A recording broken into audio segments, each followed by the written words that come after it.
ఆయన ఎంపీ అయ్యిండు, తెలంగాణ రాష్ట్రం వచ్చింది, తెలంగాణకు ముఖ్యమంత్రి అయ్యిండు. కానీ మన కొడంగల్కు నీళ్లు రానియలే, ఏ ప్రాజెక్టు పూర్తి చేయలే. పాలమూరు రంగారెడ్డి ఎత్తిపోతలు అట్లనే ఉండిపోయింది, కల్వకుర్తి అట్లే ఉండిపోయింది. భీమా, నెట్టెంపాడు, తుమ్మిళ్ళ, ఆర్డిఎస్ ఏ ప్రాజెక్ట్ అయినా తీసుకోండి, ఎస్ఎల్బిసి టన్నెల్ కావచ్చు, కృష్ణా నది మీద ఏ ప్రాజెక్టు పూర్తి చేయలే, ఏ ఒక్క ఎకరాకు నీళ్లు ఇవ్వలే. కానీ 1,83,000 కోట్ల రూపాయలు 10 ఏళ్ల కాంట్రాక్టర్లకు బిల్లులు ఇచ్చిండు. 1,000 కోట్ల రూపాయలు వాళ్ళ కుటుంబం కమిషన్లు కొట్టింది.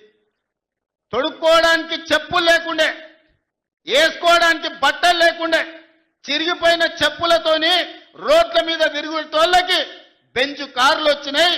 ఒక ఆయనకు ఎర్రవల్లిలో 1000 ఎకరాల ఫామ్ హౌస్ వస్తే ఇంకొక ఆయనకు జన్వాడలో 100 ఎకరాల ఫామ్ హౌస్ వచ్చింది. అల్లుడికి మొయినాబాద్లో ఫామ్ హౌస్ వచ్చింది. వాళ్ళ బతుకులు బాగుపడ్డాయి, వాళ్ళకి టీవీలు వచ్చినాయి, వాళ్ళకి పేపర్లు వచ్చినాయి, 1,000 కోట్ల రూపాయల వ్యాపారాలు వచ్చినాయి, వాళ్ళకి ఫామ్ హౌజులు వచ్చినాయి. కానీ మనకు మాత్రం నీళ్లు రాలే. ఆనాడు కృష్ణానదిలో వరదలు వచ్చి అలంపూరు మునిగిపోతే అలంపూరు ప్రజల కోసం బంజారాయిల్స్లో నా ఇల్లమ్మి పేదోళ్ళకి ఇల్లు కట్టిస్తాను చంద్రశేఖరరావు చెప్పిండు. ఆయన ఇల్లు అమ్మలేదు, కానీ 100 ఎకరాల ఫామ్ హౌజులు కట్టుకున్నాడు. ఆ నిర్లక్ష్యం నుంచి 10 ఏళ్ళు చూసినాం. ఇక పాలమూరు ప్రజలు నిర్ణయం చేసుకోరు, మా బతుకులు బాగుపడాలంటే మట్టికి పోయినా ఇంటోడే పోవాలని పెద్దలు చెప్పారు. ఇక వాణ్యవనో వీణ్యవనో ఎవనెవనో మోసేది లేదు. మా బిడ్డ ఈ మట్టిలో పుట్టి ఈ మట్టిలో కలిసిపోయి మా బిడ్డ ఈ తెలంగాణకు ముఖ్యమంత్రి ఉండాలి. మా బిడ్డ ఉంటేనే మా సమస్యలు పరిష్కారం అవుతాయని పాలమూరు మొత్తం ఏకమై తెలంగాణకి ఒక స్ఫూర్తిగా నిలబడి ఈ జిల్లా నుంచి మీరు ఆశీర్వదించారు. కాబట్టి ఈనాడు తెలంగాణ రాష్ట్రంలో మనం ప్రభుత్వాన్ని ఏర్పాటు చేసినాం. పడవ పెట్టిన ప్రాజెక్టులను ఒక్కొక్కటిగా పరిష్కరిస్తున్నాం. ఈ ప్రాజెక్టుల యొక్క సమస్యల్ని, ఈ ప్రాజెక్టుల యొక్క అనుమతుల్ని ఈ రోజు సాధిస్తున్నాం. అన్నీ ఉన్నా అల్లు నోట్ల శని ఉన్నట్టు ఎన్ని అనుమతులు తెచ్చినా ఇవాళ 8 లక్షల కోట్ల రూపాయలు అప్పు చేసి నా నెత్తి మీద పెట్టిపోయాను. గ్రామాలల్లో పెద్ద కుటుంబాలు ఉంటాయి, దావతుల కోసం విలాసాల కోసం తండ్రి అప్పులు చేసి అనుకోకుండా చచ్చిపోతే ఇంటి పెద్ద కొడుకుకు మొత్తం భారం అయి పడుతుంది. సంసారం ఎక్కడుందో తెలియదు, ఏ భూమి ఎవరికి తనఖా పెట్టిండో తెలియదు, ఊర్లో ఎవరి దగ్గర అందిన కాడికి ఎంత అప్పు చేసిండో తెలియదు, చుట్టాల దగ్గరకు పోతే మర్యాద లేదు, తెలిసిన వాళ్ళ దగ్గరకు పోతే సిల్లి గవ్వ బుట్టే పరిస్థితి లేదు అని మనం గ్రామాలలో చూసినాం. ఇవాళ అచ్చంగా తెలంగాణ రాష్ట్ర ముఖ్యమంత్రిగా నా పరిస్థితి గదే. అనుకోకుండా కుటుంబ పెద్ద కోల్పోతే, ఇంటి బాధ్యత నెత్తి మీద పడితే, అప్పుల ఊబిలో కూరుకపోతే, సమాజంలో కష్టపడి దుక్కి దున్ని పంట పండించి ప్రతి ఒక్కరిని కలుపుకొని పోయి సంసారాన్ని నడిపించడానికి పెద్ద కొడుకు ఎట్లా ప్రయత్నం చేస్తాడో, ఈ 2 ఏళ్లలో ఒక్క రోజు కానీ ఒక్క గంట కానీ సెలవు తీసుకోకుండా రోజుకు 18 గంటలు పనిచేసి తెలంగాణ రాష్ట్రాన్ని ఇవాళ దేశంలోనే ఒక గౌరవప్రదమైన స్థానానికి తీసుకొచ్చినాం. కానీ ఆయన 10 ఏళ్ళు సృష్టించిన గందరగోళం, చేసిన అప్పులు, తీసిన పరువు నిలబెట్టాలంటే ఇది సరిపోదు. కష్టపడుతున్నాం, దుక్కి దున్నంగానే పంట వండుతుందా? ఇత్తనాలు జల్లాలి, అదును అవ్వాలి, ఇత్తనాలు జల్లాలి, కాలం కలిసి రావాలి, పంట వండాలి. ఒకవేళ పంట వండినా కోతకొచ్చిన సమయంలో అకాల వర్షం వడగండ్ల వాడల పడితే పండించిన పంట కూడా నేలపాలే అవుతుంది. కాలం కూడా, దేవుడు కూడా మనల్ని ఆశీర్వదించాలి. ఇవాళ తెలంగాణలో కాలం కలిసి వచ్చి దేవుడు ఆశీర్వదించిండు కాబట్టి ఇవాళ కష్టపడ్డాం. మొన్న ఆయన వచ్చిండు 2 ఏళ్ల తర్వాత, ఏదో మంచి చెప్తాడేమో అనుభవంతో నేను అనుకున్నా. పెద్ద మనిషి కదా, మనం కూడా ఈ మధ్యకాలంలో ఎప్పుడేం అనలేదు.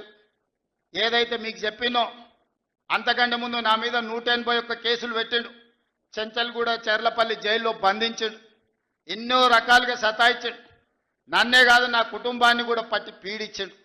కానీ బాధ్యత వచ్చినాక ఆలోచన చేసిన, నా కోపాన్ని నా బాధను దృష్టిలో పెట్టుకొని ఇవాళ పగ సాధించే కార్యక్రమాలు మొదలు పెడితే ఆయన పై వలగొట్టే పని పెడితే రాష్ట్రానికి నష్టం జరుగుతుందని అని పాపన వాడు పోతాడు, పోని మనం మంచి పని చేయాలి.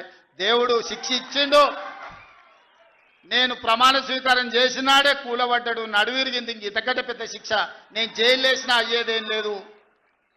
ఆయననే ఫామ్ హౌస్ను ఒక బందీఖానగా మార్చుకొని చుట్టూతో నా పోలీసులే ఉన్నారు, లోపల ఆయన ఉన్నాడు. చెర్లపల్లికి పంపించినా చెంచల్గూడకు పంపించినా గదే అవుతుంది కదా. ఇక తిండి బరువు నాకు ఎక్కువ అవుతుంది, అదొకటి. లోపల చెర్లపల్లి చెంచల్గూడ పెడితే ఆయన తిండే తినికి మళ్ళీ ఆయన ఏదైనా కావాలంటే అదిగిన చేస్తే సర్కార్కి ఎక్కువ ఖర్చు అవుతుంది. తిండి ఆయన సంపాదించేది ఇన్నా ఫామ్ హౌస్లే ఒక బందీఖానగా పెట్టుకొని చుట్టూతో మన పోలీసులే పహారా కాస్తున్నారు. ఇక ఆయన చేసిన పాపాలకు ఆయననే పోతాడని ఊరుకున్నా. ఎప్పుడన్నా ఏమన్నా అన్నానా? ఎప్పుడన్నా ఏమన్నా అన్నానా? మీరు చెప్పురు. ఇక్కడ పాత్రికేయ మిత్రులుగా ఉన్నారు అందరు, నాకు కూడా దోస్తులే కదా వాళ్ళందరూ. చెప్పురు, ఎప్పుడన్నా ఏమన్నా అన్నానా? ఒక్క కేసు అయినా పెట్టినా? పోనీ ఈ జిల్లాలో ఎవరి మీద నన్ను ఒక కేసు పెట్టినా? ఎన్ని పాపాలు చేసారు వాళ్ళ ఎమ్మెల్యేలు మంత్రులు మీకు తెలుసు కదా. ఎంతమంది ఆస్తులు గుంజుకున్నారు మీకు తెలుసు కదా. ఎవరినన్నా నేను కక్షతోనేమన్నా చేసినా? నేను ఒకటే అనుకున్నా, ఎవరి పాపానికి వాడు పోతాడు. మనం చూసినా చూడకపోయినా పైన దేవుడు ఉన్నాడు, పైనుంచి కిందికి చూస్తూనే ఉంటాడు. ఎవరి లెక్క వానికి రాస్తూనే ఉంటాడు, ఎవరి మిత్తి వానికి చెల్లిస్తూనే ఉంటాడని. ఆ మిత్తిలో భాగంగానే నేను ప్రమాణ స్వీకారం చేయడానికి పోయిన రోజే మంచం మీద నుంచి బోర్ల పడి మక్కెలు ఇరిగి మూలకు పడ్డాడు. ఇక ఆయన నిన్నొచ్చి పెద్ద మనిషిలాగా మంచి చెప్తాడేమో అనుకున్నా. తోలు తీస్తా అని అన్నాడు. తోలు తీస్తాడంటేనే ఇక నేను చెప్పదలుచుకున్నా, అయ్యేగా నా సంగతి వదులు కానీ మా సర్పంచులు వచ్చిండ్రు, రా ఏ తోలు తీస్తావురా? నీ తోలు తీసుడు కాదు, నిన్ను చీరి చింత కట్టి చింత మడకల ఏలాడేసి కొడతారో లేదో మా సర్పంచులు, రా కొడంగల్కి వస్తావా లేకపోతే మమ్మల్ని చింతమడకకు రమ్మంటావా? మా సర్పంచులను తోలుతా. సోయి లేని మాటలు, స్థాయి లేని విమర్శలు. ఒక్కటన్నా అక్కడికి వచ్చే మాట మాట్లాడిండా? 10 ఏళ్ళు నువ్వు పూర్తి చేస్తే, 10 ఏళ్ళు ఎస్ఎల్బి పూర్తి చేస్తే నల్గొండకు 4 లక్షల ఎకరాలకు నీళ్లు వచ్చేది. 10 ఏళ్ళు పాలమూరు రంగారెడ్డి పూర్తి చేస్తే పాలమూరు జిల్లాలో 10 లక్షల ఎకరాలకు వచ్చేది. కల్వకుర్తి పూర్తి చేస్తే 3.5 లక్షలకు వచ్చేది. భీమా పూర్తి చేస్తే 2 లక్షలకు వచ్చేది. కోయిల్ సాగర్ లేకపోతే ఏది చేసినా, నెట్టంపాటు చేసినా, నా మక్తల్ నారాయణపేట కొడంగల్ పూర్తి చేస్తే 1.5 ఎకరాలకు మాకు నీళ్లు వచ్చి ఇవాళ కందులు వండించి జొన్నలు వండించి కల్తీ కళ్ళు దాగి బతికే పరిస్థితి మాకెందుకు ఉంటుండే? మేము కూడా మీ లెక్కనే మంచిగా పంటలు వండించేటోళ్ళం, మంచి బట్టలు తొడుక్కునేటోళ్ళం, మేము కూడా మా పిల్లల్ని చదివించుకునేటోళ్ళం.